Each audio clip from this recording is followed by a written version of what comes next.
Hi, folks, and welcome to Original Firefighter. Original Firefighter is a lifestyle brand inspired by the American Fire Service. From gear for your off days to this podcast, we celebrate the fire service loud and proud every day. Remember, for every purchase you make at Original Firefighter, we give back 5% through our 5-alarm give back program, supporting mental health and wellness for all firefighters. Subscribe to the podcast wherever you listen, and be sure to check out originalfirefighter.com today. Let's get into the show. Hey, everybody. Welcome to the show. I'm so excited about this one. Actually, you know what? I keep saying that. I'm excited about all of them. But the one thing that's going to be great about this episode, it's going to be off the hook. That's why I wore this shirt. We love it. We have gear at Original Firefighter. Go to our website, originalfirefighter.com, to get merchandise from the show. And today in my studio, I have two guys that are partners in crime. You may be able to pick your partner, but you can't pick your poison. So today I've got Chase Lambert and Phil Nedved. Phil is returning. This is our in-house Elvis. We love the guy, and you're going to see him quite often, I think, on this show. And then Chase Lambert, we're happy to have you. What's going on, man? I'm just excited to be here. So, I kind of found out about this through him, and he kept it really quiet. And he asked, hey, if you're interested, if you want me on.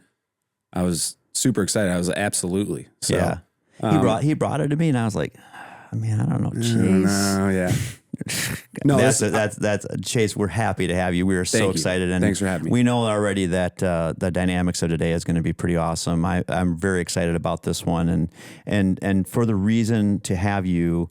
And we'll get into, some of your background and both of you, what we have about this show, which is going to be great about friendship and the bonds and things of that. And we're going to go into a lot of other stuff. Yeah. One thing I want to start off with today, and this is a little different than what we've done in the past, is so if you listen or you watch our podcast, you notice that, we drink bourbon on this show, and we like bourbon. Yeah. It's very popular right now. COVID made it insanity because everybody was trying to find it and drink at home. So bourbon is kind of ridiculous right now. But today I did a little bit of background. I wanted to make sure that we had a reason to have our featured bourbon today, which is Few. And let me give you a little bit of background on why we have Few with us today, and this is why. So the mash bill of this of Few bourbon is it's 70% corn, 20% rye, 10% malted barley. The distillation happens in Evanston, Illinois. Oh, okay. I didn't know that. Just right outside of Chicago. Yeah. So I was like, well, that's pretty good. I've had it before, and I really like the Few. I like Few. Yeah. But I was like, well, this is perfect. Evanston, Illinois. And we're going to get to even why it's even better. So it's aged in new charred oak barrels, as it should. It's got a good nose, caramel, vanilla, baking spices, black cherry, touch of char. Okay. So this label here, it's inspired. It's the Statue of the Republic, which was a 65-foot statue, and it dominated the skyline of the Chicago's World's Fair in 1893. Yep. Yeah. Again. Pretty cool. Fun fact. Yeah. And then one last good fact. So the Few Spirits brand, it's inspired by iconic moments. One of them being the Great Chicago Fire. Cool. Yeah. And also Prohibition, the Prohibition era as a whole affecting Evanston, Illinois. But I thought the Great Chicago Fire being kind of an interesting tie-in to why we're drinking Few on this show today. So I want to do a little cheers. Cheers. Glad to have you all. Thanks for having me. Phil, we'll cheers to your liquid death there. But yeah, we appreciate you being here, guys. So Chase, we've been introduced to Phil a few times. Sure. Great guy. I know that you guys have a great story to tell about your friendship, the bond that you guys have built over the years of being firefighters in the city of Rockford, Illinois. Yeah. And so before we get into that, could you just give us a little bit about you? What's going on with you? For those who don't know me, originally born and raised in Madison, Wisconsin. Spent my whole life up there. Went to Madison West High School, and then high school came along, and I was kind of thinking, it's that time where what do you really want to do with your life? Mm-hmm. And I always had a passion for the fire service. you know, I don't want to sound like the cheesy kid or whatever, but movies, etc. We're all cheesy here. It's all good. So I just remember my mom saying that she bought the movie Backdraft twice for me on VHS because I wore out the first VHS.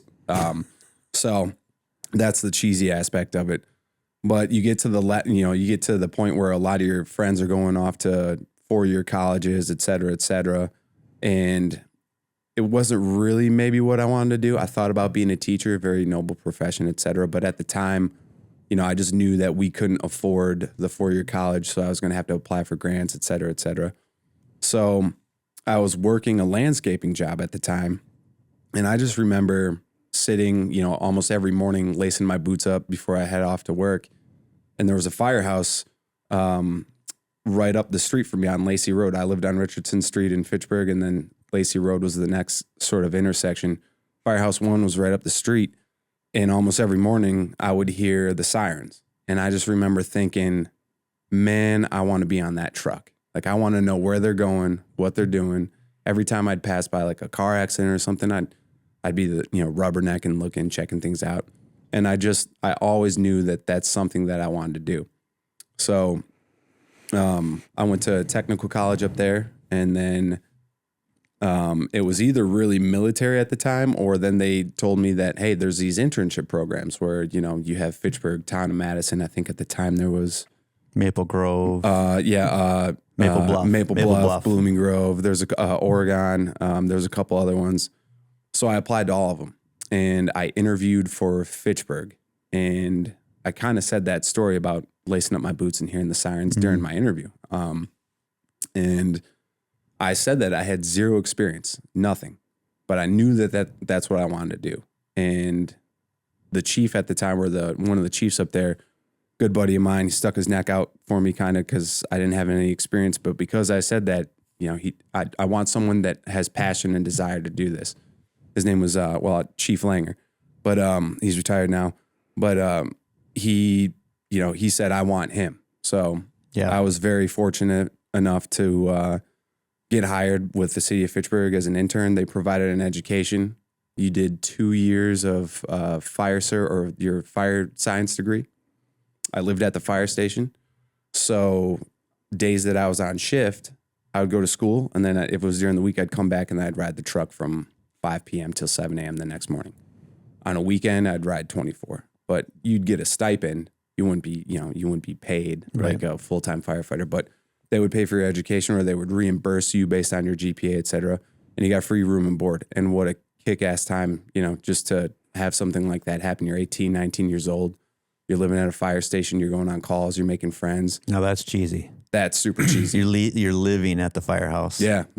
But it was a dorm room in a firehouse. Like, you never went home. Yeah. You just lived there. Well, my house was down the street, so I'd occasionally slide home for like a home cooked meal or do some laundry, whatever. But, you know, just like any other college kid. When were you go back to, you know, before getting into that internship there, when were you in high school? I was in high school from 03 to 07. Yeah. 03 to 07. Okay. Yeah. Okay. Well, obviously we wouldn't intersect quite that easily then, but I think you know that I know where Richardson and Lacey Road is. Yeah, because you were a full-time firefighter on the city of Fitchburg, weren't you? Yes. Yeah. And so and this, we did not talk about this before, you know, doing this episode, that I think we both knew that we had, you know, gone through Fitchburg. Yeah. But I went through the exact same thing that you did. Yeah. So I was at Firehouse number 1, Lacey Road, Fitchburg, Wisconsin, went through MATC's program. I got into the internship program. There was at that time, they had not built like Station 2. Yeah. So you lived at Station 1. So I can't make fun of you because I did it too. Yeah, I lived at Station 1, and then when you become a second year intern, you go over to they had Station 2 at the time. So and then I went through paramedic school with Fertrona EMS. Same thing, internship.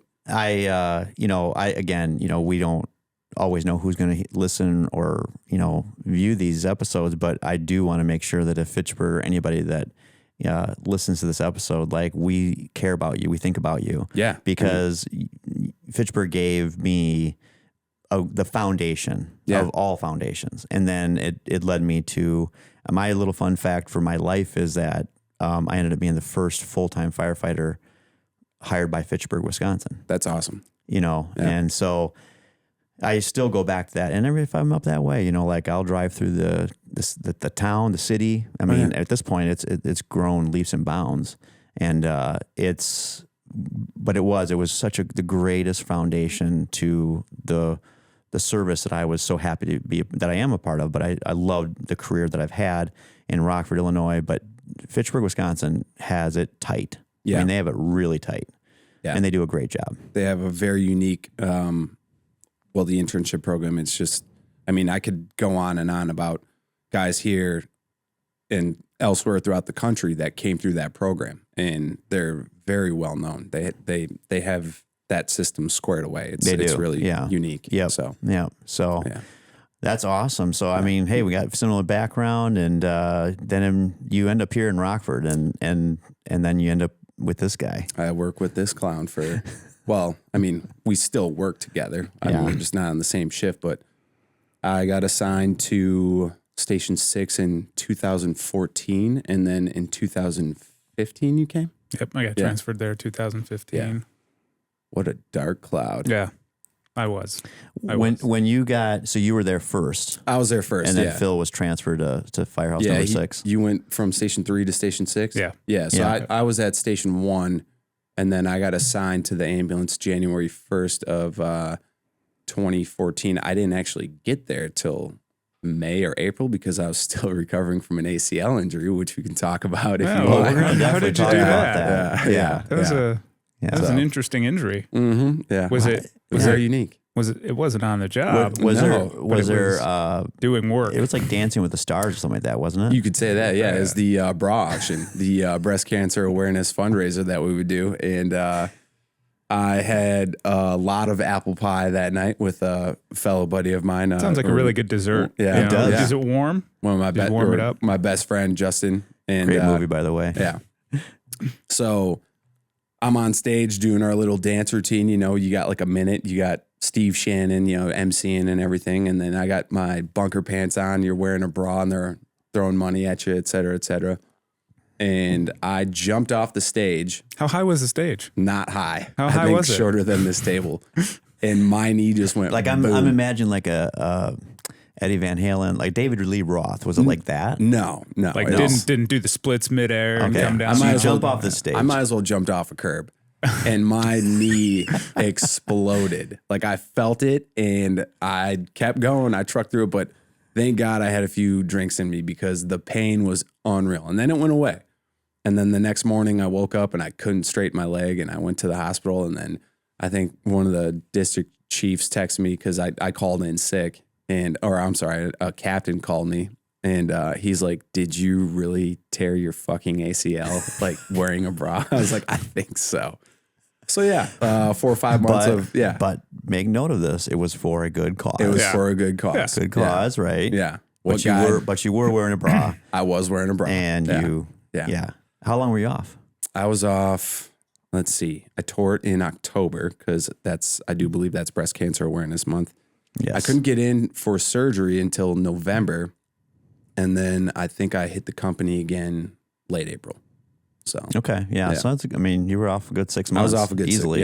Yeah. So, and I was dying to get back. But then that's when I went to Station 6, and then about a year later, you came. Yep. Or you showed up. Yeah. Yeah. We were already friends long before that. I mean, he'd been on the job for a few years because you did the bra auction thing too, didn't you? Oh yeah, a few times. So a few times. Same here. It's a good cause. Yeah. I wish we would still do it sometimes. I'm too old to be doing that shit, but right. Yeah. Let the younger guys have it. Yeah. Yeah. Well, we may have to dig up some photos of that. There's photos. There's photos for sure. Yeah, they're out there for sure. Yeah, they're circling. They're on the dark web. So Phil, you show up and you meet this guy, and he's already called you a clown. Do you want to retort? Do you want to? What I want to say back probably isn't good. Keep it modestly clean. But I can't. No, it's not possible. My feelings about this person. Absolutely. Instant friends. Yeah. Like I said, we were friends before that.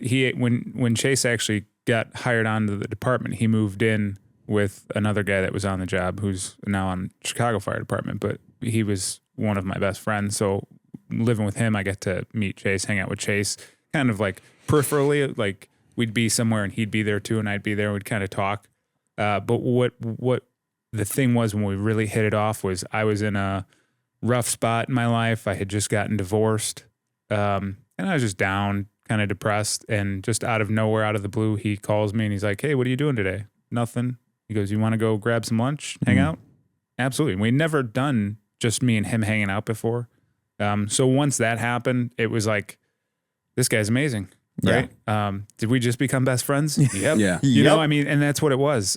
So, I mean, just one of the most generous, sincere people ever in my life. And after that, I mean, it's not partner, it's not friend, it's brother for sure. Yeah. My daughter calls him Uncle Chase, and he's around for everything. So, once we got stationed together, man, it really took off after that. You know, I mean, we do so much together outside of work, which, you know, I think most firefighters that have partners, they end up developing those relationships. The problem is once you get transferred to another station, it falls off a little bit. It's like high school. You know, your best friends from high school. I haven't seen anybody from high school in 20 years. Yeah, exactly. You know, I moved away. The bonds and relationships I had were good at the time. But, you know, time separates that. But with me and Chase, even though we're not stationed together, we still do everything together. It's just that next level friendship that we have. So we were talking, you know, we were talking about that. We were saying that you can't have everybody be your friend. Like, no. You can have good relationships. You can have, you know, some bad ones, but you're really, really close friends. Yeah. Also, in that context, you can only manage, you know, so much of your own life. Control, if you will. Yeah, really. Control. Yeah, right. yeah. We just tied span of control into friendships. You know, fucking nerds. Yeah, nerd alert. Okay, we're all clowns now, aren't we? Yep. Yeah, but the whole idea being that if you're gonna have this close of a friendship, and I have a situation going on actually here at Original Firefighter, and it's not just because the engineer in the booth is like listening to this, but like these guys are my brothers. Yeah, I mean these guys I've been working with one or both of them for a number of years now, and we've gone through tons of good and the bad and some hell and all that kind of thing. And actually going through the bad is what actually kind of tightens you up, actually, I think. Yeah, of course. That's my opinion. Mm-hmm. But the fact that, you know, you guys are now not working in the same firehouse together, I don't think you're on the same shift either. No. But if you're this close, it's for a reason. Yeah.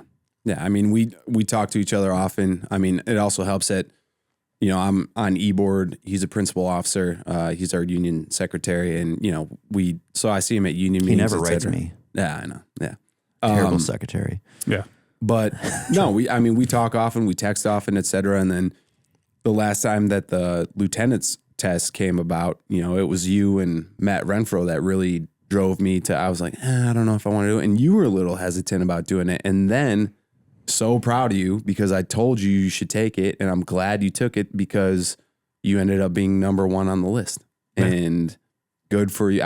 I couldn't have been prouder. So I'm glad you did it, and nice I think job.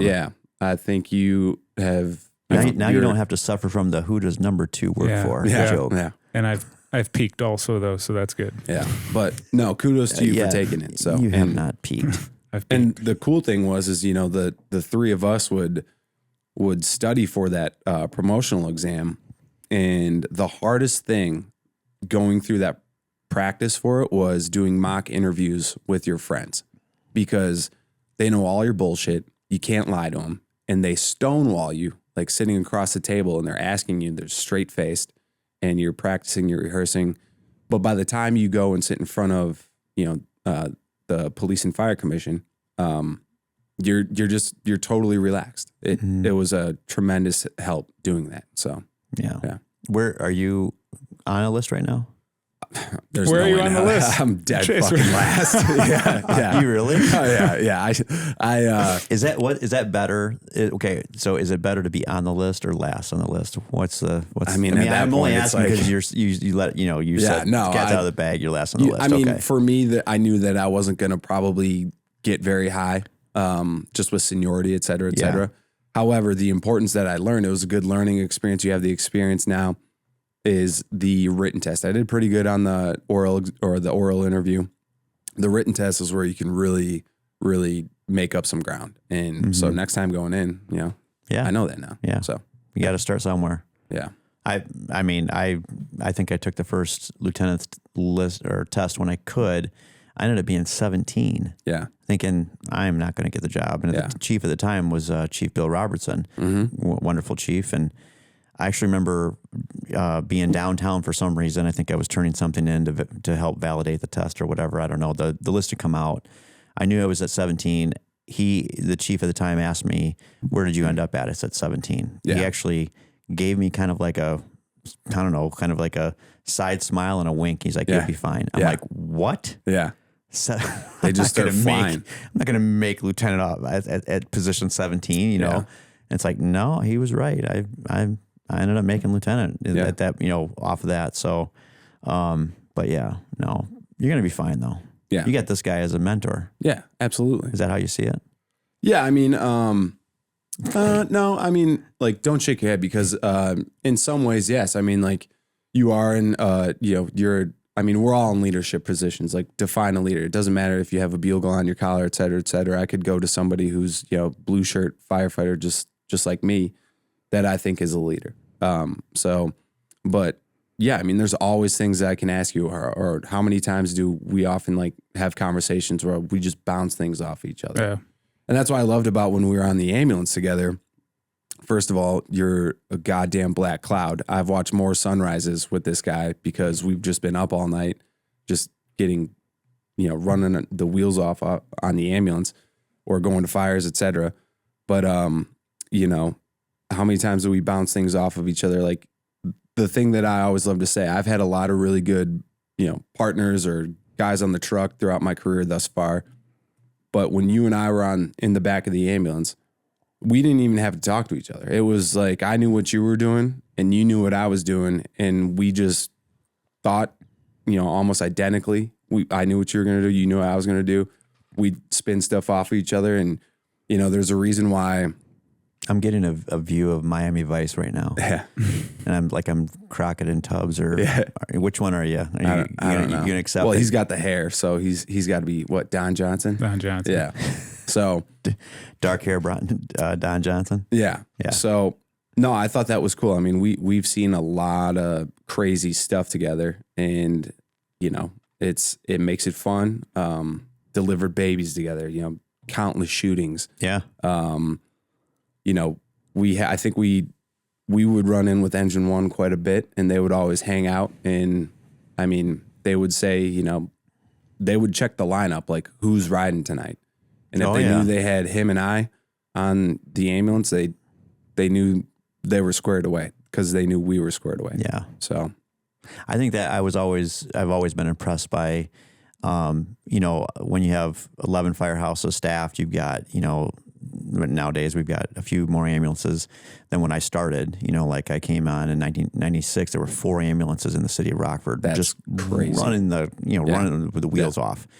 Hats off to them as well. And there's so many people I could name right now that I know just helped pave the way for building the program. But definitely in Rockford, Illinois, and we'll set fire aside for a minute because, I mean, it does burn. I mean, the city of Rockford has a tremendous amount of fire activity. yes. The medical side, holy shit. Yeah. Yeah. I mean, you are going to do it all. You talked about delivering babies in the field. I delivered 2. Yeah. You talking about multiple shootings in a night. Yeah. Yeah. Like all the time. Yeah. Like, I don't even know when there hasn't been, if you will. You might not get every shooting because obviously there's other ambulances in the city. They pick up 2 or 3, whatever. But if you're on, back then, if you were on Medic 6, which was, I forget the other call signs. Charlie 20. It was Charlie 26. Yeah, Charlie 26. Was they that used what to be it- Charlies before they switched yeah, over to Medics. yeah, exactly. And look at that. I've already dated myself. I'm starting to forget the call signs of those days. But now you got, Medic 6 and Medic 3 and now it's shifted. The city has I wouldn't say that the west side isn't maybe, it's not as busy. I mean, it's busy. Yeah. But the growth to the east has been so tremendous. Yeah, it's all going east. And now you're seeing these ambulance companies, and you were at one of them as a lieutenant at Station 10. Yeah. Medic 10 is bonkers. It's it's crazy how busy that area is. But the other thing is the city itself is just so busy that these ambulances are anywhere in the city, right? They might be the only ambulance available, so they're going to the furthest possible corner away from them at any time. So yeah, you get pulled in all directions. I mean, and just to hit on what you said, I mean, you know, when I first started Ladder 5, Medic 5, you wanted to go out there because you'd be busy during the day, but you kind of knew you were going to have a good night out there. Yeah, you get a break. Yeah. Ladder 5, I mean, I think 2 days ago, they just did 22 calls on a ladder. You got a $2 million apparatus plus just running the wheels off of that thing. And just screaming through the busiest areas, you know, with populate cars and people, you know, people walking on the side of the streets and whatnot, and then all the shopping and restaurants and all. Yeah, it's completely. And again, I remember coming to Rockford and being taken out to station number 5 on North Trainer Road. Yep. And I think that there was a Logley's, which is now a Schnucks grocery store, but I think that was it. Yeah. And, you know, maybe a gas station or something like that. Yeah. Now you go through, it's like they built a second city out there. The Hard Rock Casino is a second city in itself. It really the place is. Just massive. Yeah. Have you been there yet? I have not. Oh, well, on calls. Hey, Phil, yes. have you been there? But nope. Okay. We'll get Haven't done been here. there We'll yet. go put 500 on black or red. Yeah. Well, I'm in a fixed income. I don't know if I can do that. Yeah. Can I borrow some money? Nah. No, I'm a stickler with my money. Yeah. Yeah. So let's go back to again, so you had 6 years and, you know, obviously we've established that very busy firehouse, very busy station, ambulance, all that. So you talked about you saw a lot of sunrises. Mm-hmm. Were you holding hands? Were you? No, not like that. I didn't go there. No, what I mean by that is, holding you know, something else. Yeah. Oh, jeez. Pause. Oh boy. You're on the, I mean, you're just running, whether you're on the engine or you're on the ambulance, you're just up all night. Yeah. I mean, what was the worst, you know, what's the worst you guys have seen together? Give me what was one of that shifts that comes back to your head? I got, a call that sticks out in my mind. There's a couple, but specifically with him, you might remember it, but, it's actually, if we're thinking the same call right now, dude. Yeah. So I'm going to step out for a minute. Yeah. No. So we walk into this house and there's a person laying, I can't remember if it was the hallway or the room, but there's blood splatter all up and down like the wall. The cops are in there, et cetera. So we go in, and I look at this, it was a male, and I look at his face, and his face was just gone. Like it was caved in. There was nothing left. Yeah. And I'm thinking, gunshot wound? And I'm like, no, that doesn't make sense because there's nothing on the ceiling. Long story short, this guy just got pummeled literally to a pulp. Yeah. And I'm like, holy crap. Mm-hmm. Another one that sticks out in my brain. I don't know if you were there. It was a really shitty time in Rockford because it was right after Officer Jamie Cox passed away, and I was on that call. That was a very long night, very dark night in Rockford. I was on that call. But the next shift I had, it's a Sunday morning. Tones go off for a shooting over on, I think, Blaisdell or somewhere over there. And I'm like, that's weird. It's a little early for the bullets to be flying, you know, in this area of town, et cetera. And is it though? Yeah, exactly. Yeah. So we pull up and you're getting the notes on the computer, et cetera, et cetera. And it turns out it's a 17-year-old kid, male, and he self-inflicted gunshot wound. And I just remember thinking to myself, it was the first time this has ever happened to me, that it went through. Because with him, we were hard charged and just, you know, let's go. Let's go. We're going. You almost wanted it sometimes. No questions asked. Let's go. Not that you wanted the harm, but it's like it goes back to, if it's going to happen, then I want to be there for it. And it's a weird thing. What do you think about that, Phil? Yeah, I think God doesn't give you things you can handle, and he always puts the best people in the best spot. So there you go. that's how I think a good about thing. it. Yeah, but I remember getting off the ambulance and I'm like, I don't want to see this. Like, I do not want to go in there. I do not want to see this. I think mentally just tapped out, like because you just go through so many calls, et cetera, or so many crazy things. Mm-hmm. And we talked about it earlier briefly before we came on. Like, you have the backpack, you have the filing cabinet, I have the duffel bag. It gets full and you got to empty it out. And then the other one one of my favorite nights. You still haven't said the one that I think most affected us or me, but you'll know exactly which one I'm talking about. We got dispatched for a young female, probably 12 years old. I know what you're talking about. Yep. Yeah. Yep. And we got there and she was initially missing. Cops were there because we got the ticket and it's like, this call's been open for 3 or 4 hours. Right? It was for a missing child. So we get on scene and we actually are there for the mom who's hyperventilating, having an anxiety attack. So we start treating her. Dad grabs me, pulls me aside and says, can you take my daughter too? So, getting into it, they end up finding her. She was with someone that was known to the family. And they wanted her assessed medically for other things. But, that one I think hit both of us where it was the first time on a call where, man, I'm biting my lip trying to keep my own emotions in check because I'm here to do a job. Yep. But man, that one was a really rough one to where like, I think 100% of the time, I don't even want to say 99.9% of the time, 100% of the time I'm locked in, I'm doing my job. Nothing's going to affect me. Yeah. There. Yeah. That one, because I had this girl was 12. I had a 10-year-old at the time or 9-year-old, whatever my daughter was at the time. But it was like the age was so close and it was like you're filled with rage and anger. But then, the daughter comes in the ambulance and hugs mom. And like, as soon as that happened, I look at him and he looks at me and we're both like thinking the same thing, like lock it up because we both were like, and we're going to let, we can fill in your mind can fill the blank in here and we understand what you're driving at. Again, I don't think that you have to be a firefighter or even in the emergency response field to know that if it's affecting a child, and especially if it's affecting a child in an adverse sort of way where like that it didn't need to happen, but it did happen. Yeah. Like it pisses all of us off, right? Yeah. We're supposed to, as adults, you're supposed to be looking out for the children. So when we see, the firefighters and the police officers and the EMTs, when we're seeing the children in the worst kind of ways, and you have to, like you say, lock it up, right? Because what you really want to do is you want to beat somebody up. You want to take a fucking belt off to them.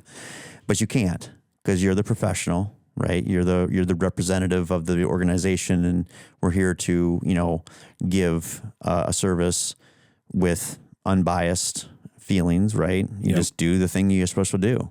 Yeah. But then that does go back to what you said. Like you've got the duffel bag and you've got the filing cabinet, and I'm carrying around a backpack, and you're putting a stone in, you're putting another stone in, and you put another thing in, and when I'll just say this, by the time that I got to the decision making for myself that I was going to retire, I was at this place where I'm like, I'll take fires all day long. Yeah. I'll go to a fire every day. I'll go to a fire twice in a night. Mm-hmm.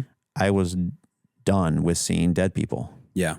I was just done with, all the, and it was all these, things where it was like, you're seeing them in these weird, terrible situations. Yeah. Sometimes people put themselves in places where they shouldn't be, and their life is taken and whatnot. Sometimes it's a auto accident. It's by mistake or other circumstances. At the end of the day, throw a circumstance at me and I'll tell you right now and be like, yeah, I pretty much saw that. Yeah. I did. And so did you guys. So have you. Yeah. This episode of the Original Firefighter Podcast is sponsored by Castle Contracting. Castle Contracting offers commercial and residential restoration, leading the industry in roofing, residential siding, gutters and downspouts, egress window installation, storm damage assessment and repair, and solar energy, saving you money and time. If you want to be treated like royalty, contact Castle Contracting to schedule a free inspection. Call them at 877-512-4207 or go online and visit castleexteriors.net. That's 877-512-4207, or go online and visit castleexteriors.net. Serving Illinois, Wisconsin, and Kentucky, Castle Contracting has you covered. Your home is your castle. Call Castle Contracting today. In one aspect or the other. But yeah, I'm as I progress through my career, I'm kind of there right now. Like I still love going to fires, you know, I still love helping people, etc. But I've seen a lot of really gory or just really messed up stuff, and you know. Were you at Don Carter with me? No, he Were was. You? Yeah, okay. I was on That's what shift. I thought. He was on the ambulance. Yeah, but you just like you said, you just I've seen enough of it. Like I'm good. Yeah, someone else can go. You still got some time to go though. I got a lot of time to go. Yeah, but I think or maybe you just need a little break, like without seeing stuff like that. But again, if you're put in that situation, you have a job to do. You stuff it away and you go to work. Did it help for you to have, you know, your partnership Absolutely. to deal with all this? Yeah. Absolutely. Yeah. 100%. So if you have, I'm going to let you go on this, but you know, if you're listening or viewing, if you have that bond with, because again, I already said, you're not going to be, I don't know, you know, you have small departments, you have mid-size, you have large departments, right? You're not going to be friends with everybody. Yeah. You find a couple of guys or girls that you are like tight and like your friends off the job, your friends on the job, you can communicate without even hardly, you know, speaking. Like, Yeah. that's awesome, you know? And, you know, some people for me, they come to mind. One guy that cracked me up every freaking shift. And we were going through a lot of things at different times, but, you know, Feelauer, you know, and I will always remember the years that we worked together, especially on the ambulance, and just, you know, and we saw some effed up shit too. So, but how'd you feel about what you had, you know, how you had to deal with things, but yet you had Chase and Chase had Phil? Yeah. I mean, we always had, just without even saying it, a policy where we could talk about anything, and whether it was, you know, very off colored or whatever it was, we were able to just speak freely. And a lot of times I think that's beneficial to get things off the chest. But what we used to do was, we would decompress by going back to the station, 2:00 in the morning, make a pot of coffee, and it's movie or TV show time. Yeah. But we always did that. I mean, we used to watch it. It was mandatory viewing, end of watch, 2 or 3 times a year. Great movie. Just an unbelievable movie. Awesome. You know, Southland. Southland. Really surprised that show didn't keep going, because that show was a police show, but it was I mean, it was all aspects, like detectives, the beat cops working the street, but it was real and it was raw, and it wasn't so much Hollywood, but it was unscripted, if you will. It was way like more accurate. We aren't cops, but we do something similar. You're out there so on you the could streets. see through the Hollywood part. Yeah. It was. You guys strike me as the guys that, and I would only say this because I do this all the time with a couple guys, where you just basically live your shifts quoting movies. Yeah.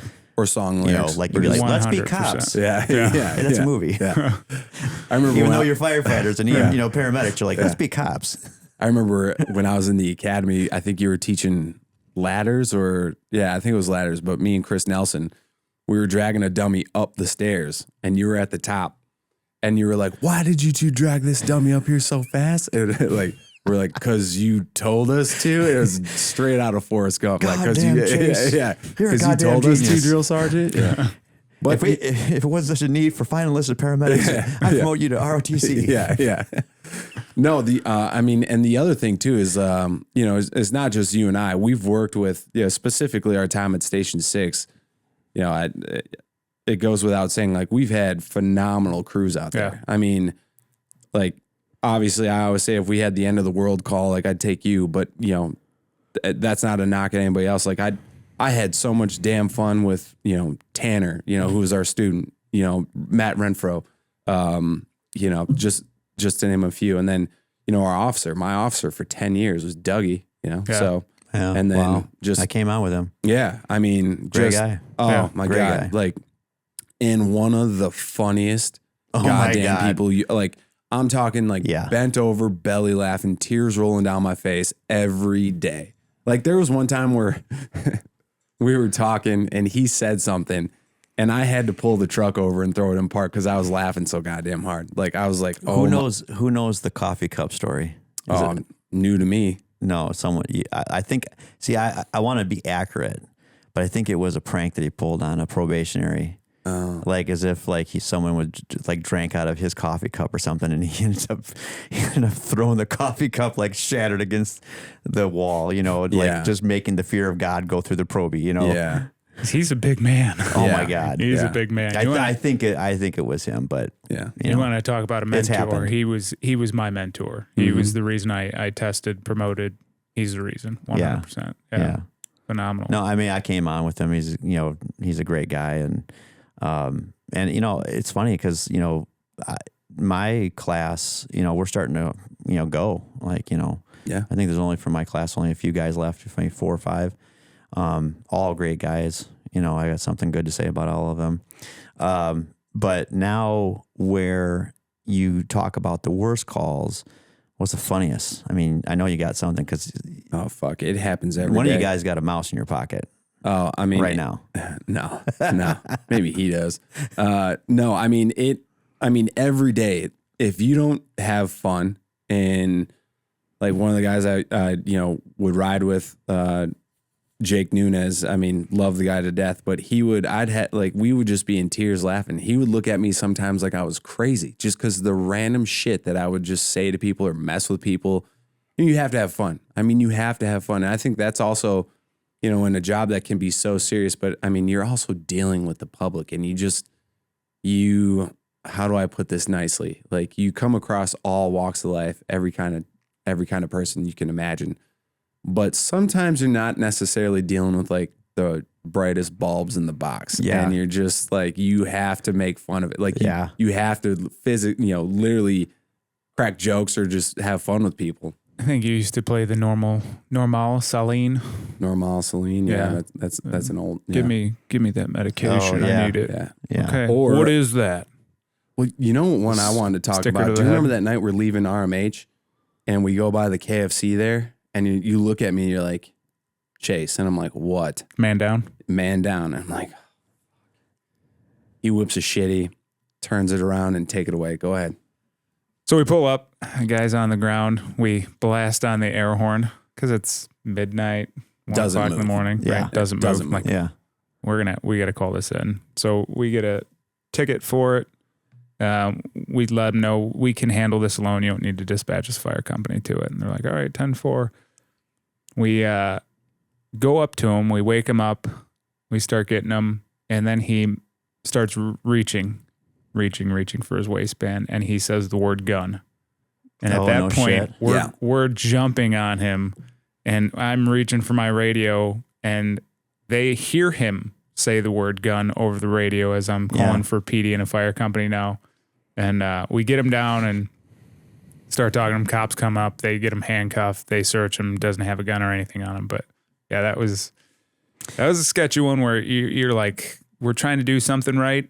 Trying not to wake up the fire company for something like this. And then it went really bad really quickly, or could have gone really bad really quickly. It's always, you introduce a gun into any situation. Yeah. It's always going to be, sketchy at best. That's something that, towards the end of my, time as a chief was that I was just seeing more and more of that even, we always had the possibility. I mean, again, I'm sorry, but I've got a lot of good feelings about the city of Rockford, but I also know, and you guys as well know, that there's another side, there's an underside to the city where there are people out there that they're living their lives with bad intentions. Yeah. And that's everywhere. It's not just Rockford. It's not just here. Be clear, it's not just Rockford. It's an element that's in our society. Yeah. What I'm driving at is that it was becoming more and more frequent that our firefighters were getting exposed to that more, I think just more often. Yeah. And it could be, there's a number of things that I would think about. It was the call volume. Yeah. And the fact that the more that you're on the street, the more that you're going to be exposed to.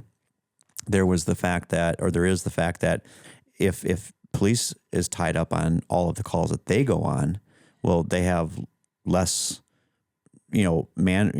staffing to come and to help us when we're at our scenes. So we're now discovering things quicker, faster, a gun, a knife, whatever.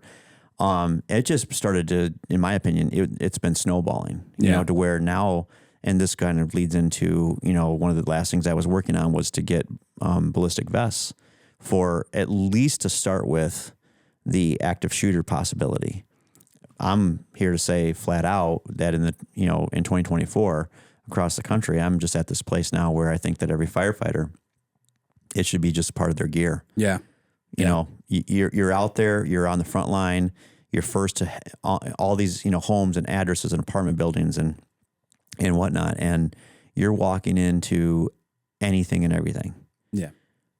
Especially with the amount of like mental illness. I mean, you were on the shooters, no pun intended, but like the bowling alley shooting, so were you. But right. I mean, what a perfect, like call to have that, you're going in with bulletproof vests. Or essentially that's where it started for me. Yeah. That's push it over the edge. Yeah, right? that's where I had enough. And I was like, look, I'm going to die on this. This is the hill that I'm actually going to die on. Yeah.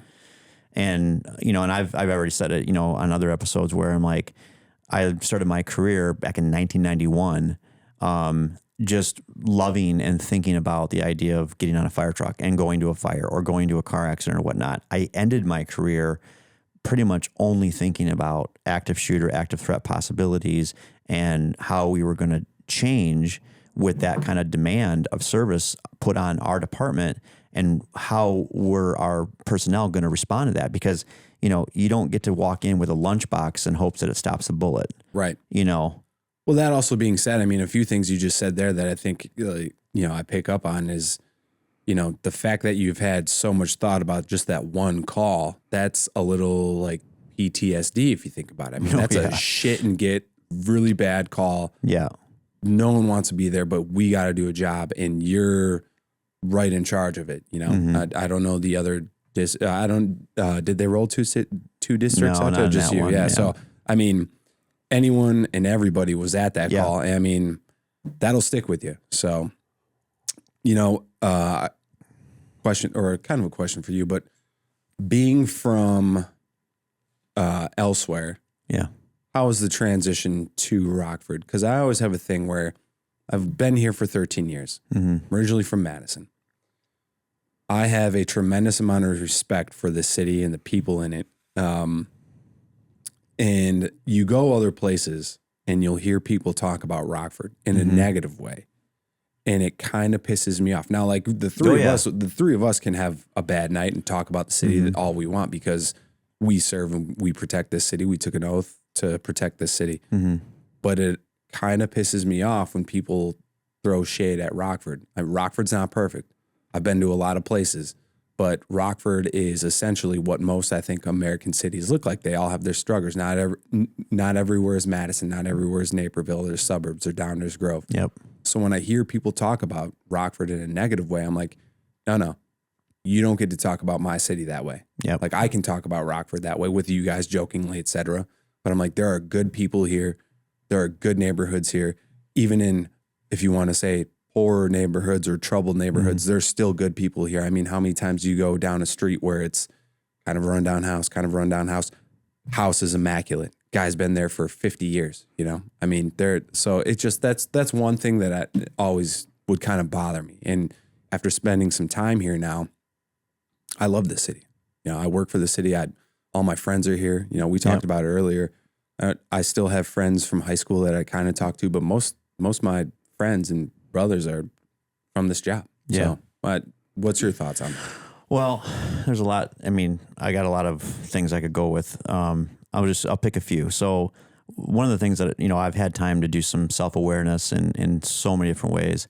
And one of the things that I am very glad I've been exposed to is that from the beginning of life for me, I started out on a dairy farm. Oh, wow. In Minnesota.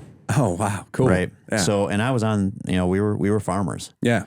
And, I really appreciate that I had that time. I think that that's where my work ethic began was because I had to do manual labor at a young age, right? You know, and you get out there and you're dirty and you're grimy. And so you just realize that, you know, you're not, sometimes fun is getting dirty. Yeah. So if you're a kid and you're out there, you know, working on a farm, like it's actually not always feeling like it's work. Right. And that's where with the fire service, like I never felt like, man, I was going to work.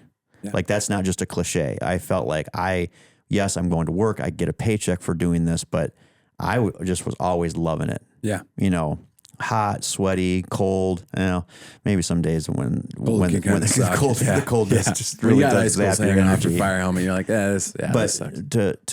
To go a little bit further with your question, so going from and then you know moving around and then finally we'll say you know landing in Madison in Fitchburg, if you will. Yeah, and clearly, I mean, you don't have to be. If you are on planet Earth, you know that Madison is kind of a special place. Yeah. You know, you have a university system, you have government. You know, Madison's doing very well. Very well. Yeah. And good for them. Yeah. Great. That's great. I think that what's awesome about Rockford is that Rockford continuously does end up finding a way. Mm-hmm. I wasn't here for this. Because clearly this happened before me, but when Rockford took what I'm to understand is the big downturn for Rockford was the late 70s, early 80s. Okay. And I think that there were like bumper stickers that people put on their cars that actually said, last one out of Rockford, turn the lights off. Oh, wow. Yeah. I did not know that. Yeah. That's crazy. So, and then to fast forward, say to 1996 when I got hired, the first person that I actually got to know was a guy from my class, Al Granite. Great story about him and great story about his father, who was a hero in my life. But Al Granite, because I didn't know anybody, we got in a car one day with, you know, he was driving and it was like after the academy. And he's like, let me just show you Rockford. And we drove around and it was, you know, it looked like desperate times in 96. Yeah. And the interesting part about 1996 was that I had come from Madison. Mm-hmm. Forbes magazine listed Madison, Wisconsin as the #1 city to live in America. Yeah. Number 300 last was Rockford, Illinois.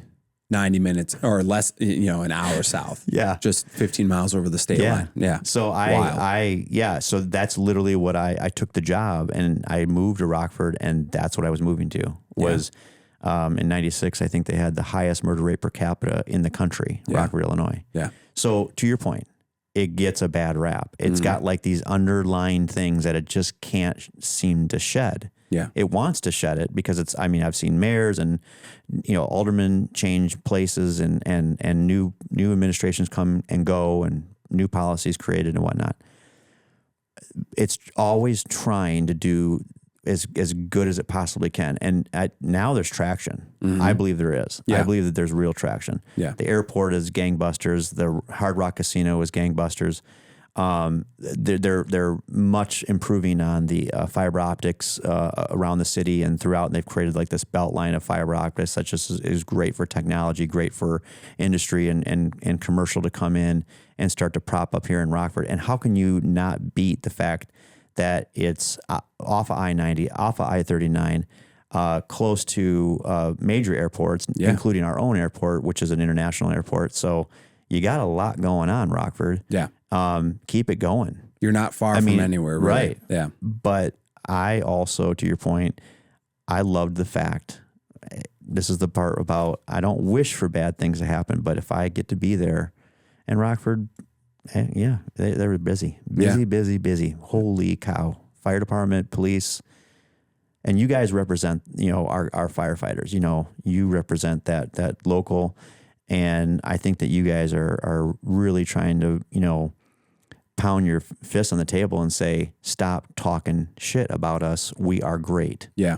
And it's because we do it really good. Yeah, we do a great job with what we have, you know, and we see a lot on this department. I mean, the stat that always kind of rings through my mind is, you know, and I don't know if this is true anymore, but, you know, we average a structure fire, like every 30 hours. And I'm not talking like, you know, a dumpster fire or something like that. No, I'm talking like a full blown, there's a room or more fire's blowing out a window and we're pulling multiple lines and we're going to work.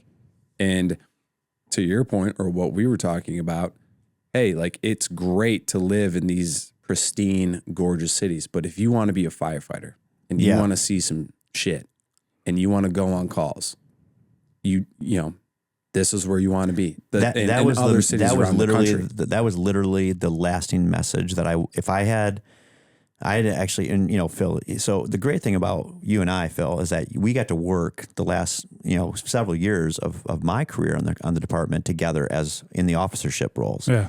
And, you know, and hats off. I mean, again, Phil, you do a great job. You're one of the great leaders of our department. And I really hope that you don't, stop, because I know you're like, oh, lieutenant for life. And it's like, what? That's going to be your next tattoo. Yeah.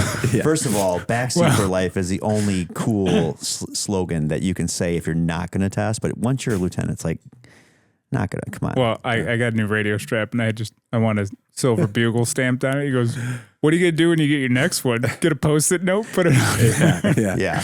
No. Yeah. So, you know, we've had, and you know, we had a ton of fires, you know, in the late stages of my career, which was kind of crazy. Because I came on in 96 and it's like, we were but I actually carried around like a black calendar book that would fit in your pocket. And I would put a little asterisk for every shift that that's nerd alert. I would put a little asterisk. Yeah. You know, for when I would catch a fire. There were days I had 2 or 3 asterisks, you know, in a day. Yeah. And and then I didn't carry that on for the rest of my career. It was towards the end of my career. I'm like, where are all these fires coming from still? I mean, we are just continuously burning. And great to have, you know, Phil there as an officer on Ladder 2. It was, you know, I didn't have you on my shift, but man, I tell you, when you were on my shift, it was awesome to see you, you know, there. So it goes back to your point about people know who's working. And I'm sorry, you know, I ain't here to hurt someone's feelings, but some people bring their A game and a lot of people barely show up. I don't know what to say. It is what it is. Well, I did try asking you for a favor to get him with me at Ladder 2, and you said, I only got so many favors. That's a hard ask because Chase, you're a hot commodity because I worked hard. But there were people that were like, nope, you're not getting Chase. Well, I appreciate that. I mean, I don't know. You show up to work, you treat people with respect, and I mean, also your coworkers, and, you know, you just try to have fun. I mean, honestly, and you just try to bring a good energy into the workspace, into the fire station, into, you know, your relationships and whatnot.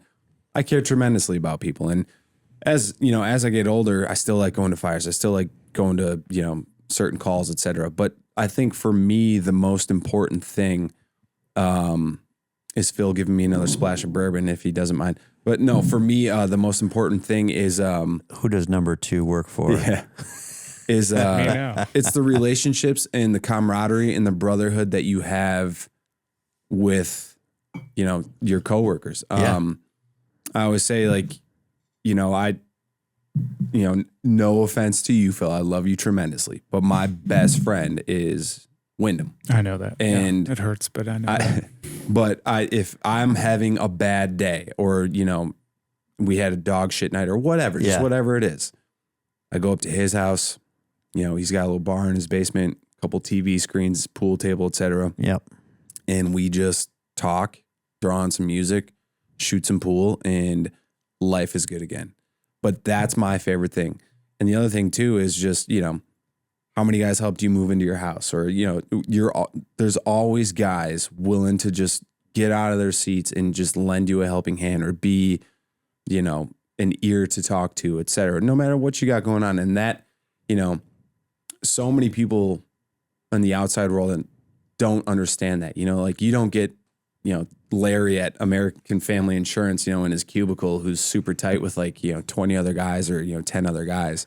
No, that doesn't happen in corporate America, et cetera. Like that's what makes this career, along with police, you know, et cetera, military, so unique, is just, you literally live with each other a third out of the year, you know? When you go into the trenches, and I always say this, I was talking on another episode with one of the guests where it said you do not know how hard this is going to be. Yeah. And going through the academy, and again, everybody out there has fire academies, everybody has police academies, the military has boot camp. Yeah. They're scratching the surface. Yeah. I mean, one of the great lines that I'll never forget from one of our captains on the C shift was, he would say at the academy, "We're teaching you just enough to not kill yourself." Yeah. He would literally say it's that. accurate. And I that stuck in my head, and he would say it. And I think the first time I heard it, I was kind of like, is he allowed to say that? Yeah. The second time and the third time and the fifth time and the seventh time that I heard him say it, I was like, he's not wrong. Mm-hmm. And now I actually, I've used that, a few times myself where I'm like, and I've always paid tribute back to Lawrence. I've said, this guy said this and it is accurate. Yeah. And so then when you get onto the company and then you get into the real deal and you're into the street life, and we've talked about it here already. I mean, we've really covered it where it's like the streets are real, and they're not just in Rockford, Illinois. We've made that abundantly clear. There's a lot of, cities that have, kicked and clawed their way out of a hole to try to figure out what kind of city can it be? What kind of a city does it want to be? And I think that Rockford is doing as good of a job as it's ever done right today. I mean, it's making strides. And I appreciate that. I mean, that goes back to the leadership. It goes back to our fire chief. It goes back to, and it goes back to what you guys are doing with the union as well. Standing up for those who are working their asses off and just getting it gut punched all day long. Yeah. And so you guys, again, I know what you guys are doing for the union, and it's appreciated. I know that. Yeah. I think a lot of that too, and I kind of see this line drawn almost geographically across the country. If you start out east, you go from like New Jersey, New York, New Jersey, and you cut across like Pennsylvania, Ohio, et cetera. It's the old Rust Belt. We had all these manufacturing jobs, and then manufacturing started going elsewhere. And you're like, okay, now what do we do? And then things move in, crime, et cetera. Let's just be real, like poverty, crime, unsavory activities move in, and you draw a line. And I mean, Rockford's kind of at the tail end of that Rust Belt. Look at all the manufacturing that we have here. We still have engineering here, but yeah, unfortunately, with a lot of those cities, you tend to see that a little bit more. But those are your busy fire departments: Detroit, Flint, Erie, or Gary, Chicago. I mean, even there's like Waukegan in Illinois here. They're pretty big. Yeah, I've actually said this is something and Phil, and I think you and I have talked about this at work before, and I've said you'd have to travel, and I usually caveat this, so where I say, if you take Chicago and Milwaukee out of what I'm about to say, take Chicago, Milwaukee out of the equation for a minute, just set them off to the side. Yeah, I believe you would have to go hundreds of miles. You have to go through different states to find a busier department than Rockford. Yeah, in terms of call volume, in terms of the fire volume, in terms of the medical aspect, which, I mean, we're not even, and I don't mean to glorify, and that's not my intention, is to glorify trauma. Because we're we have an aging population in Rockford. Yeah. So we have, plenty of the heart attacks and cardiac arrests, diabetics, stroke victims, all unfortunate. I mean, we have some of the most compassionate, caring people on our department, paramedic wise and EMS delivery. It's all good. It's all good stuff. Yeah. But it is truly the exposure that this city, the employees, the firefighters, the exposure of what they have is crazy. I mean, I will stand on that all day long. It is absolute crazy. Can I ask you a question? Where do you guys, I mean, you're recently retired and you came on in 96. You came on in 2007. Mm-hmm. Where do you two see the fire service in the next 10 years or when we retire? Where do you see the fire service? Yeah, I mean, no, go ahead, Phil. And talk about also the evolution of just, Yeah, go ahead, Phil. What comes to mind? In the next 10 years, I don't think there's much changing, right? We do what we do, and we've done it for a very long time. I think EMS was a big introduction into the fire service 50 years ago, right? When you talk about evolution of the fire service, One thing that we've done is kind of the mobile integrated health was a big change, whether most people realize it or not or actually see that. But I think with further technologies and things like that, we'll see that. I think more the technology is going to be the change that we see with how we get dispatched for calls. If they're responding emergent lights and sirens like we currently do, or if it's going to be more of a telemedicine, telehealth kind of thing to where you talk on the phone with a nurse and she's going to determine whether that. I think that's the biggest change next 10 years. But I think what we do on the fire side, I don't even know where it goes from here. I mean, fire goes out, we go out, we put it out, right? So yeah, I think that. So I'm gonna come to that question. It's a great question. I think that one of the things that we as firefighters do, and across America, this is a thing not about Rockford. It's like East Coast to West Coast and back. You can have a problem, and here's your problem. This bourbon is the problem. Okay, it represents the problem. Whatever it is, it's a good problem. Yeah. But so this represents the problem. And it can be big, it can be catastrophic, it can be marginal, whatever it is. You throw 4 firefighters at that, they're going to figure it out. You throw 3 firefighters at it, they're going to figure it out. You throw 2 firefighters at it, they're going to figure it out. That's the issue that I see in politics, is that the politicians have kind of discovered that, well, firefighters are like the military. Like if you cut the staffing, they're still going to figure it out. Yeah. That's what pisses me off. Yeah. I mean, I'll go on. That is what pisses me off, is that you are totally right. Mr. Politician, you are totally right. If you threw 3 firefighters on a truck and they go out the door, they're going to figure it out. What you're failing to see is the individual trauma that they are putting upon themselves, that they're taking upon themselves.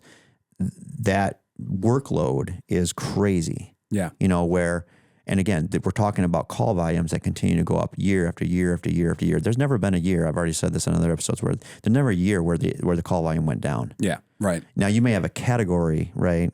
Okay. Because we did a study and we said, okay, well, there were less fires this year than there were last year. Fine. But the overall call volume, it went up 3% again. Mm-hmm. So going back to my point is, those who control the purse strings, those who control the budget, those who decide how many firefighters are going to be on duty, how many cops are going to be on duty, same thing. It's like they're always shaving off, and they're failing to see that, yep, they're going to answer the call and they're going to do the job. You are not seeing the internal, physical, mental trauma that's being put upon these individuals. And this, therefore, is why I see that back in the late teens, was when we began to see firefighter suicides taken off and outpacing line of duty death. Yeah. And now all of a sudden we've got another problem on our hands, which is first responders taking their own life. Yeah. And why are they doing that? I mean, just answer that question. Why do you think they're doing that? It's not an enigma. Yeah. There's reasons. Yeah. There's a correlated reason. It's not because they have their lives all in disarray. Maybe some do, maybe some don't. That's not the point. Because sometimes the job is what's causing your life to be in disarray off the job. Sure. Right? Yeah. And you just don't recognize it. You wait too long, you don't go to therapy, you don't seek help, you don't get the bond, the friendship that we have here in the studio. Yeah. And that's what you need. I mean, you need this in every walk of life. You need what you two represent, is the friendship that is always going to be there, is always going to sustain, no matter, you got, maybe you piss each other off or you say the wrong thing and you take some, whatever. it happens. Brothers fight. But you come back, and brothers do fight, right? Yeah. But brothers got a hug. What are you guys, work wives or work husbands, or yes. What do you guys? No. Is that okay to say? Yeah. Is that okay? Yeah. Right? No, I don't. Yeah. We divorced. That's why I made him take the lieutenant's test. Like, get out of here. You had to get some space. Yeah. Yeah. Yeah. No, I've gone on here, but I think that You're suffocating me. right. I think the fire service the challenge is going to be this, is that in 10 years, we've already seen that the average person coming onto the fire department or the police, I always do try to create a situation where we talk about fire, police, EMS, military is in there, but I don't want to take anything away from this is not going to be a stolen valor situation. Like, I have the utmost respect for the military. Of course. Yeah. I think Absolutely. what we're seeing is that we're not getting the recruits. We're not getting the applicants. The recruitment or the retention. And yes. And so 5 or 10 years from now, if that trend continues, who's answering the calls? Right. I'm not, you guys are going to, we'll be at the end of our career. You're going to be at the end of your careers, and you can do the whole tier 2 and you can push, firefighters to retire at 55. Well, what's the next step? 57 and a half, 50, 60. You don't want a 60-year-old firefighter showing up at your. No, absolutely not. Like, this is a young man's game. The other thing to hit on what you were saying is I think we've all seen it where it's also kind of interesting where you get to this point in your career where you feel like a young guy for so long, and then you get a little bit of time on, et cetera, you start getting more involved, you're teaching, et cetera. But you start seeing less and less and less and less people apply for the job. Oh, yeah. When I applied for the job, I applied all over. Just for example, when I applied to Madison Fire, they would fill up the expo center up there, right next to the Coliseum. Yep. They'd have 3 days of testing. Yeah. And thousands of people taking a test. When I applied for Rockford, I think we had 1,500, Now you're getting what? 107, 200. 150? Less than 200. Yeah. I know some suburb departments that they threw out an application process, and that come day of the written test, no one showed up. Yeah. It's wild. So I think what to going back to your question, which is, again, it's a great question. What will this fire service look like in 10 years? I think that what's going to happen is that the fire service is going to get put into a category called either hot work or sweat work. Where who's the guy that who does dirty jobs? Oh, Mike Rowe. Yeah, Mike Rowe. Mike Rowe. Yeah. Mike Rowe talks about this. He says, he's like, I'm paraphrasing. So Mike Rowe is like, talking about how this hot work, who's paving the roads, who's patching the roads, who's picking up the garbage, who's, and firefighters pick up a lot of garbage. That's what we kind of do. So there's this category of jobs that are going to exist where the people don't think that they have to do that kind of work because they're all thinking they're going to be, socialites and Instagram, TikTok famous, and they, or they think that, everything's going to be, very comfortable and Google-like, and I'm going to sit on a medicine ball while typing on a computer, and it's going to be, the AC is always going to be at 72 degrees. It's like, which I just described the exact opposite of what the fire department is like. Exactly. It is hot, sweaty, dirty, shitty work. It's a blue collar job. Yeah. No matter what way you slice it, it really is. And I think that the United States Fire Administration is going to have to, and along with, for example, the IAFF, everyone's going to have to come to the table and go, you're going to have to pay these people. And I don't mean like joker pay. Yeah. Pay them. Mm-hmm. Pay them for real for what their value is. Yeah. Pay them as if, they are, it would be a detriment if we don't have them in service. Yeah. Pay them. Yeah. I don't know what else to say. You're going to have to pay them. And going back to what we talked about, and like undoubtedly in this city specifically, and I'm not being biased because I work here, but it is crucial. We talked about it. Like, how many calls have we that year after year just goes up, Yeah. And so how important is this department? And then also how important is the police department, et cetera, et cetera. So yeah, you're right. So,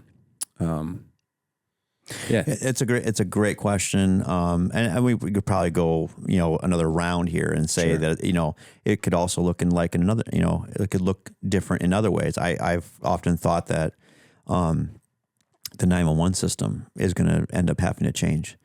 You can't throw everything under the sun underneath 911. Yeah. And you can't be calling in a house fire, be calling in a heart attack or a shooting or a vehicle extrication, and then my smoke detector is chirping. Yeah. There gets to be a point where it's like, okay, look, I'm sorry that your pilot light is out on your furnace, we're too busy. We're literally too busy. Yeah. And I think that you're going to end up seeing, I think you could see, I don't know that this will be for sure, but I think you could see just another sector of the fire department. And I say under the fire department because we manage things so well. Mm-hmm. So I think you could see almost like kind of a municipal position, like a private, not sworn position, but a non-sworn position sector of the fire department where, you just don't have to risk as much. You can go out and change smoke detector batteries. You can check for CO levels. You could just do the initial thing. And then if something is more needed, so basically a tiered response. Yeah. They do it in EMS. Mm-hmm. I think in Rockford, we should have done that a long time ago. Yeah. I do truly feel that way. I think we should have done a tiered response long ago. But I think you could also see that just in a public service sort of way, not just emergency service, but a public service that says, hey, I'll come out and check you, whatever your minor problem is. The toilet's leaking. I don't know how to shut it off. Yeah. Well, that's a Been on plumber that problem. call. Yeah. Been on that call before. Oh yeah. Right. What do you want me to do? How about the calls where they call in something serious and they get there and it's like it's not even that. It's just a way to get you there. Right. They need a ride or something, or yeah. It's crazy. I mean, you literally see, I don't want to say like, the old saying like anyone ever claims to see it all, but you just see so much crazy stuff. Yeah. How about the ones where they call because on one side of town and they want to go to the middle of the city hospital. Yeah. They want an ambulance ride. They want a taxi ride. So that they can cut their walk time in, half. Yeah. That's a real thing. That's absolutely It's for real. 100% correct. Yeah. Call 911 from across the street from a hospital because that hospital is too busy. They want to go to a further one. Yeah. Or get discharged. So I want to just pivot here and talk about, because you guys talked about how, this great bond and it comes from the fact that, you got paired up. You don't ever know. You don't know who you're going to, we all work with a lot of people. Yeah. And some, you snap, you connect with, and some you're just like, it's fine. It's whatever. Yeah. Some you don't want to work with. That happens. Yeah. Okay. All right. When you guys could not work together, did you have separation anxiety? No. I mean, like I said earlier, not for me. Just blew me off, right? Like, get out of here. Thanks. No, He's not even it was a little rough for me. He's charged But up. I'm trying to give like credit to our crew that we had out there. We had a lot of really that's great not- people out there. Yeah. Okay. Disclaimer. Yeah. It's not like I said, come on, be real. Phil would have hit that always IO. Phil would have pulled that ceiling better. Phil would have flaked out that booster line better. Yeah. that's what's going on. Ask him, he'll tell you. Yeah. There was a time he did call me. He's like, I think I'm just done on this ambulance. I'm like, wow, what's going on? He's like, ever since you left, it's just getting hard. That's actually 100% accurate. Like the year he left, I was like, fuck. I mean, that was like the year I think I first hit real burnout. Yeah. Where you're just fuck. Like, yeah. You're just. So what that comes back to is that you lost some of that fun. Yeah. Mm-hmm. You lost, or there was a feeling of loss. Mm-hmm. I mean, I know it sounds weird, but it is what it is. Yeah. Yeah. And got off the ambulance. I mean, they make movies about it. Isn't that how Lethal Weapon started? Like he lost his partner, or he was retiring. He got a new partner. Isn't that how all cop shows go? Yeah, something like that. They're getting he's getting a new Great partner. movie. It's great. It's a great movie. Yeah. But it's there's a veteran guy and he gets a new guy. It's the young buck. And there's a riff because Colors with Robert Duvall and Sean Penn. Yeah. Oh yeah. It's exactly the movie. Colors. Yeah. There's also Don't Leave Out 7.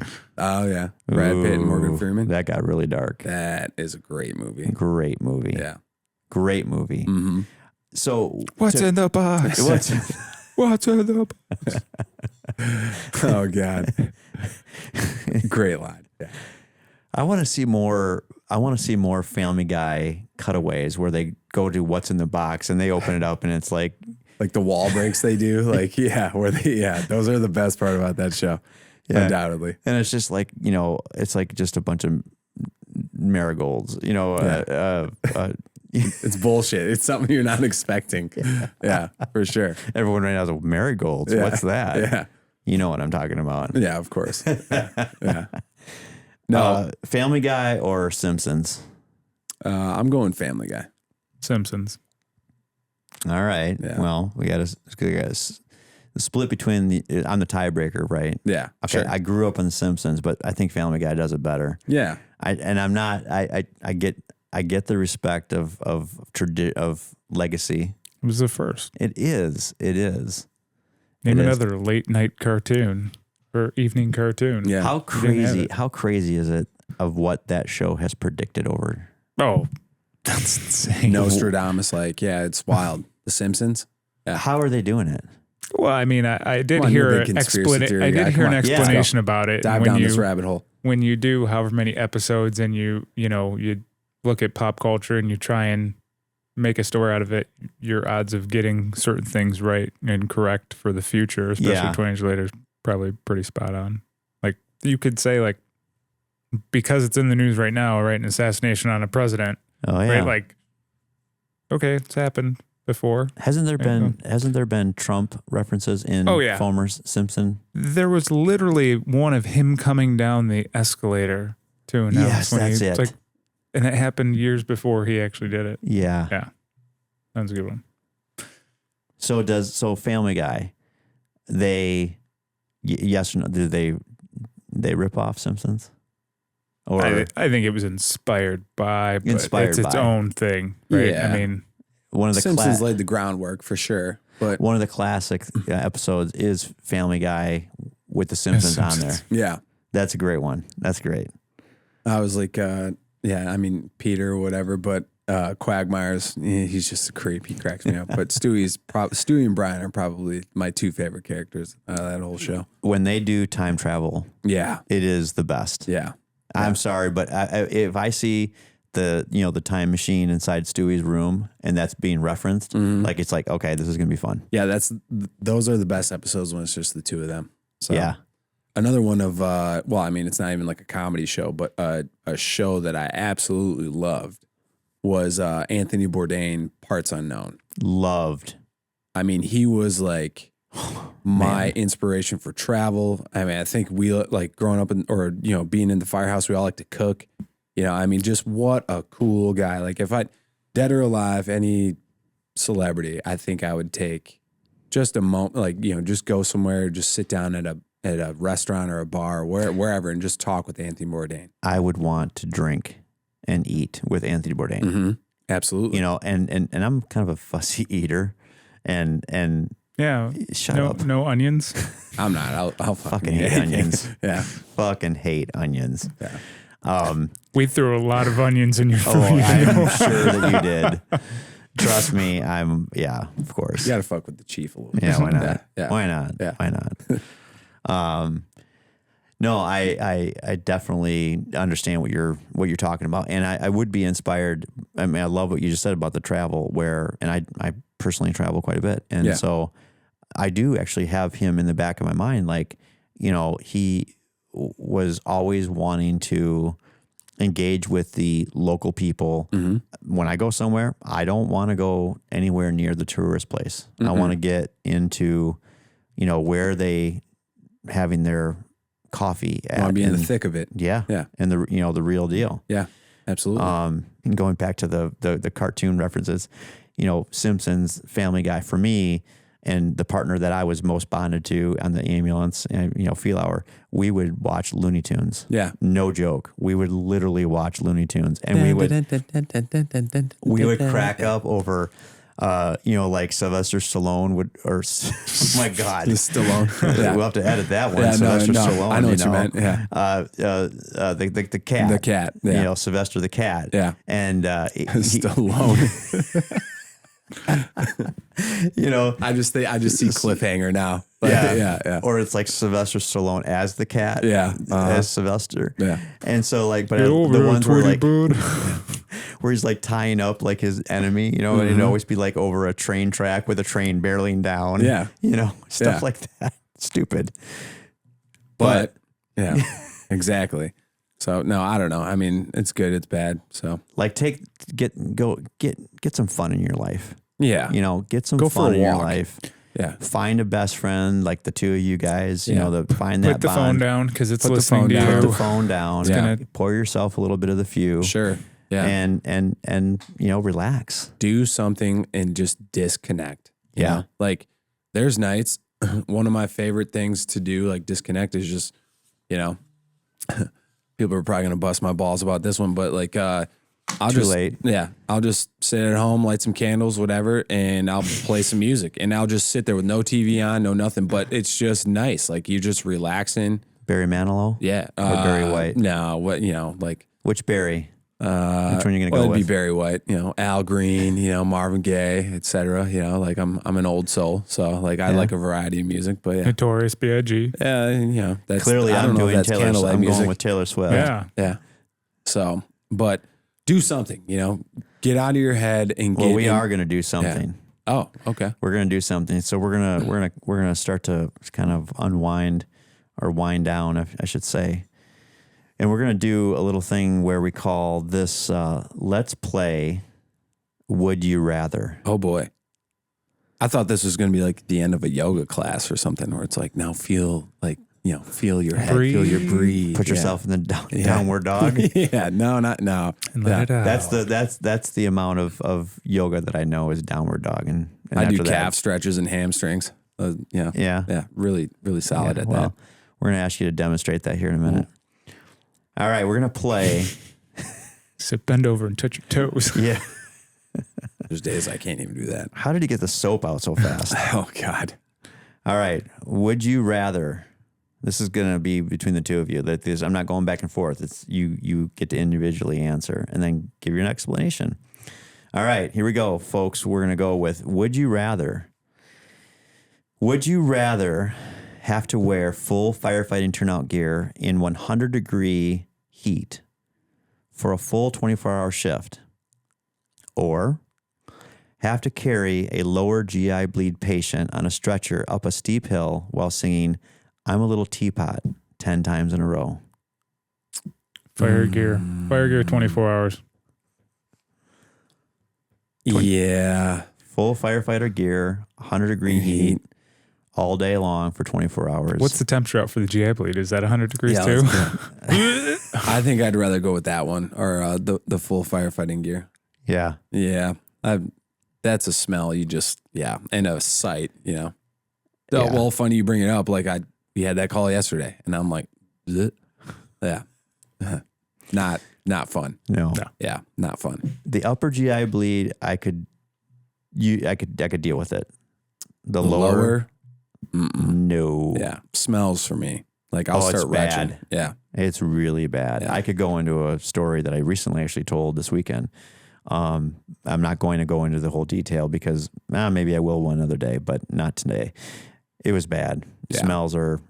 I get to this point now where if you're having a conversation about like, doing your normal duties in the bathroom, like I don't want to hear it. I Yeah. don't because honestly, it's a trigger of I've smelled every freaking smell that you could possibly imagine, and I don't want to revisit it. that's why you're in a closed off room and it's private time when you do that. That's why the bourbon is so close to my nose. Yeah. And I'm like, okay, that's okay. Why he doesn't like onions. Exactly. Yeah, All right, so we have both of you wearing full turnout gear for 24 hours in 100-degree heat. yeah. I Yep. gotta go with that Yeah. one. That's a no to that. I agree. Although I think you guys could both pull off eloquently. I'm a Little Teapot. Yeah. You want to sing it together? No, I'm good. Yeah. Pass. I mean, you could do it Hard right pass. here. Pass. Pass. Yeah. Okay. All right, let's go. Number 2. There's 5 of these, okay? Okay. All right, number 2. Would you rather fight a well-involved house fire with a garden hose or have to navigate a rescue mission of a small child down a well while being attacked by a swarm of angry ducks as members of PETA film on the sidelines? I think that'd be fucking hilarious. I'm going rescue mission. Like, I don't want any part of a garden hose, a full ripper structure fire. No, Yeah. I'm gonna be like, where the fuck is this little guy at? And get these goddamn ducks out of the way. Yeah. Hurry, you little bastard. Fuck PETA. Yeah. PETA's filming. They want to know how you're treating these ducks. That duck's gonna end up as dinner. You got a child screaming down a well, and a swarm of angry ducks are coming at you. PETA's filming.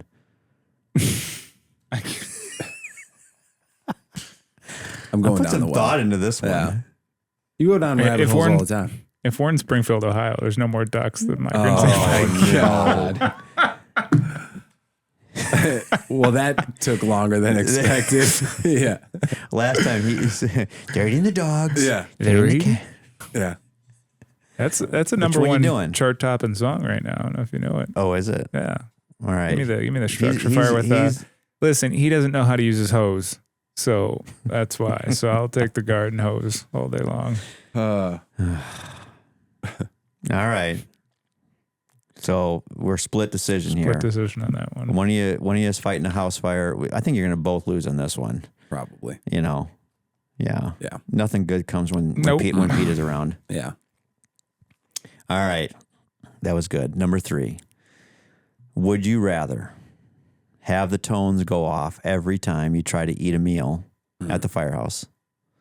So would you rather have the tones go off every time you try to eat a meal at the firehouse, or have to answer every emergency call with a dramatic movie monologue for 24 hours? We actually did that one. I think it's the movie monologue. Yeah, all day long. Don't mess with my lunch and dinner. Man. It is. I like lunch and dinner. Yeah. We did that. We did that where we picked a movie and we had to quote lines from that movie through the assessment, like however we do it. So yeah, absolutely that one for sure. When I thought of this one, all I could hear was Morgan Freeman doing the monologue in my head. You know? Like from Shawshank Redemption. Andy Dufresne was not much to look at.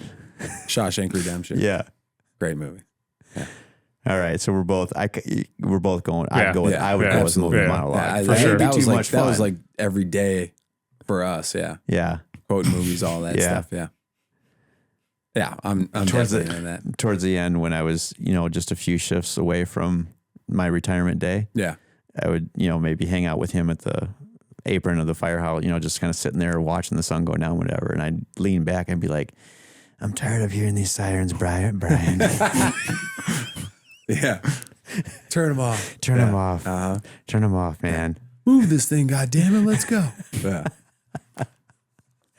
Okay, all I right. might be more like he had a close crop haircut, no nonsense demeanor. Right. Made everybody think he was in the military, but he had not. Yep. Gump, why did you assemble that weapon so fast? Because you told me to, drill sergeant. God damn it, Gump. Yeah. You're a goddamn genius. Mm-hmm. All right. Number 4. Would you rather accidentally spray foam all over your crew at a training session? So would you rather accidentally spray foam all over your crew at a training session, or slip and fall in a kiddie pool filled with water while on a medical call? Both of which of these scenarios you're being followed and filmed by a local news station who's doing a day in the life of being a firefighter. Oh, I'd hose the fuck out of my crew with some foam. Yeah, absolutely. Oh man, absolutely. Yeah. I've already made an ass out of myself a few times at work. Like it's time for some payback. Jumping off a 6-inch stage. Yeah. We're definitely showing photos of that bra action. Oh, We're gonna find it. I'll send you some. Yeah, I'm pretty sure. That makes it easier. Google Photos. That definitely makes it easier. Yeah, I'll go through the Rolodex. Yeah. I had more hair back then, but yeah. You'll get them. Don't worry. All right, so so you're, I'm actually not surprised you're going to spray everybody down with the foam, This kind of guy is. Like Just a kind of good like coating. like a what's the movie? Striptease? No, what's the other movie? Fame? Where she pulls the chain in the water? She was Flashdance. Flashdance. What movie was it? It was like, never mind. I can't think of the quote. Not that kind of movie, man. I was thinking Showgirls when you said striptease. Showgirls. Yeah. NC-17. Which one's better? Striptease or Showgirls? God, I don't know. Like I You think got Elizabeth Shue, right? No. Yeah. No, not Elizabeth Shue. Who's the Jesse Spano from that's what Her first name's Saved by the Elizabeth. Bell. Yeah. And then Demi Moore. Yeah, is- Demi Moore, obviously. I think I'm going to go with Demi Moore. Yeah, back in the day. She's got a new movie coming out, The Substance, day. which Oh, is okay. about self-esteem. I think it's out, and she takes a substance, and it brings her back to her youth, but then it has like these unintended consequences. Yeah. So I did see that. It was two actors playing the same person, right? Yep. And it's all about like the pressures that the world puts on you. Okay. I would assume heavily on female. Yeah. The pressures put on females, which is very bad. Yeah, absolutely. Yep. Elizabeth Berkley. Thank you, Showbiz. Elizabeth Berkley. Oh. Are we getting that from our chief No, engineer? that was up here the whole time. There you go. See, I had Elizabeth. I said a shoe. I was a Tiffany Amber Thiessen I was guy just thinking myself, of, so What's Saved by the Bell, brunette. What's the Sharon I know her Stone name. movie where she uncrosses her leg? Oh, Basic Instinct. Yeah, Basic Instinct. Yeah. How about when Tiffany Amber Thiessen came on to she came into 90210, Oh yeah, right? Yeah. I think she took the just place of rolled Shannon Doherty, one right? to the other. Yeah, Mhm. yeah. Right? Now she was a grown up. Right. Wasn't inappropriate anymore. All right. Question number 5. Real quick. All right, go ahead. Do it. I just rewatched all of Seinfeld. Netflix is great, right? Yeah, of and course. and so we're watching it with my daughter, and there was one where Newman was interrogating Jerry for mail fraud. Oh, yeah. And he's Tell he's my story. sweating. He's sweating, and it's like it was from Basic Instinct because it was Basic Instinct, and he was interviewing her because he was an attorney in that. Yep. And she's like just sweating. So it was a scene from that, and she's like, I'm laughing. She's like, what's so funny? I'm like, never mind. I like when so Newman's doing the interrogation and he's like getting pretty hot in here, isn't it, Seinfeld? Yeah. And Jerry's like, I'm actually quite comfortable. Yeah. God, that show is so classic. It's just so fun to that's one of like my nighttime ones where you're just trying to fall asleep at the station or something. You put on a Seinfeld episode and just Because it doesn't get old. They did it right. No. The fact that it's a show about nothing means that it can really never age. Yeah. It's so good. it's timeless. What's the one? I like the one where they lose the car in the parking ramp. Yeah, and then they don't find it's like the very They're just walking around. Yeah, they're just walking around carrying the- they were looking for an air conditioner. Yeah, yeah. And Elaine's got the goldfish, and she's trying to they're gonna die. Save the goldfish. Yeah, where George, he keeps bugging the security guy at the store about getting like a rocking chair because he's just always standing. Yep. Yeah. Yeah. How would you feel if you could sit down? Would you? Yeah, probably. He falls asleep. Yeah. They get robbed. Yeah, and they get robbed. Yeah. Yeah. What was the illness that Jerry said he had when he got caught by the security guard urinating? Oh yeah. Yeah. Uretitis. Uretitis. You're a trichinitis. Uretitis. It's a very serious condition. Yeah. And then the one where Elaine and Jerry decide to be like friends with benefits. Yeah. Yeah. There's a one of my favorite albums is a rap album. It's by an artist called Wale. But so him and Jerry Seinfeld are actually good friends. I think Wale's from DC. I'm not sure where Jerry's from. I think he's from New York originally. Yeah. Yeah. Oh yeah. But they're good buddies. So the front of I think he's from Long Island. I think it is. But so the front of the album it's called The Album About Nothing. But you just see them basically kind of from like the knees down, and you just see like their jeans and their sneakers. And then all throughout that album, you have sound bites of Seinfeld, and it's really cool. Yeah. And then the other one is comedians in cars Getting coffee. with Writing. Seinfeld. Yeah. Awesome. Genius. Awesome show. And like 20-minute episodes, Yeah, nothing that's crazy, genius. but just super cool. Yeah. That's what we're going to do next if this doesn't work out. Yeah, sure. We'll just drive We're just around going to in be cars. comedians in cars Yeah. and fire trucks. Yeah, that's a good idea. We'll break out the old school fire truck from what's the nickname from Rockford, or what do they call it? What's the name of it? The old fire truck that they like parades. There's a name. Oh, for the it. Aaron's Fox. There you go. Yeah. Yeah. Yep. Yeah. Yeah. Yeah. We'll take laps in that. We'll just ride around and try all the coffee shop joints in Rockford. That'd be cool. I'll be down with that. All right. Pretty quick show. 3 coffee shops. We're getting a Starbucks. Yeah. Haven't you heard we're getting a Starbucks? Someone just said they're getting one downtown. Yeah, I don't know how I feel about it. I mean, there's plenty of Starbucks to choose from. I like a downtown anywhere. You know, we talked about travel a little bit. I like a downtown that just is unique. Like it does its own thing. Yeah. I don't need all the corporate America to infiltrate downtown. Downtown is a heart of a city. Zambia coffee. Go in there. Yeah. It's like really, it's small. Like it's retro. Everything is retro in there. Great coffee. Yeah. Awesome. Velvet awesome Robot. place. Yeah. I mean, they moved up to Roscoe. You know, they moved up north, I think. Yeah. But Velvet Robot. I mean, one, I love the name. Yeah. I love everything about Velvet Robot. I love their name, their logo, and you know, again, it's just local. I like that. Yeah. Support your local You business. remember a few years back, that was our afternoon routine. 1 o'clock, 2 o'clock, we'd go downtown, we'd get coffee, but while we're doing it, walking around, nice weather, looking at buildings. You right? were supporting your local. Yeah, but also, I mean, it was good training. Looking at the exterior buildings, what kind of ladder do we need for that? You know, I mean, we had something here. What are you doing? So it was good training. That was getting out in community, seeing, you know, people doing it all over coffee. Breaks up the day. Coffee. Yeah. Not corporate Last coffee either. question of would you rather. This is a good one, I think. Would you rather have to give CPR to a mannequin that keeps telling bad dad jokes, or would you rather make a rescue while wearing oversized clown shoes? Oh, fuck. I'm going rescue in oversized clown shoes all day. Yeah, absolutely. That'd be hilarious. Like on the news and you're just rocking some oversized clown shoes, pulling out a body or whatever, making a grab. Absolutely. Fuck, I got size 14 feet as it is. You do have, Yeah. that's fine. I live with it every day. That's what I was thinking the entire time. You got fucking clown shoes. Yeah. Man alive. You know what are you they doing, say. Phil? Don't go there. What are you doing? It was Cowboy Curtis, man. Uh-huh. Pee Wee Herman. You're kissing the mannequin. Big I know you are. shoes. Big feet. You're kissing the mannequin. I'm kissing the mannequin, yeah. It's most action I've seen in a while. You're doing the mannequin? Yeah. Ooh, My wife will be mad at me. Yeah, I'm telling.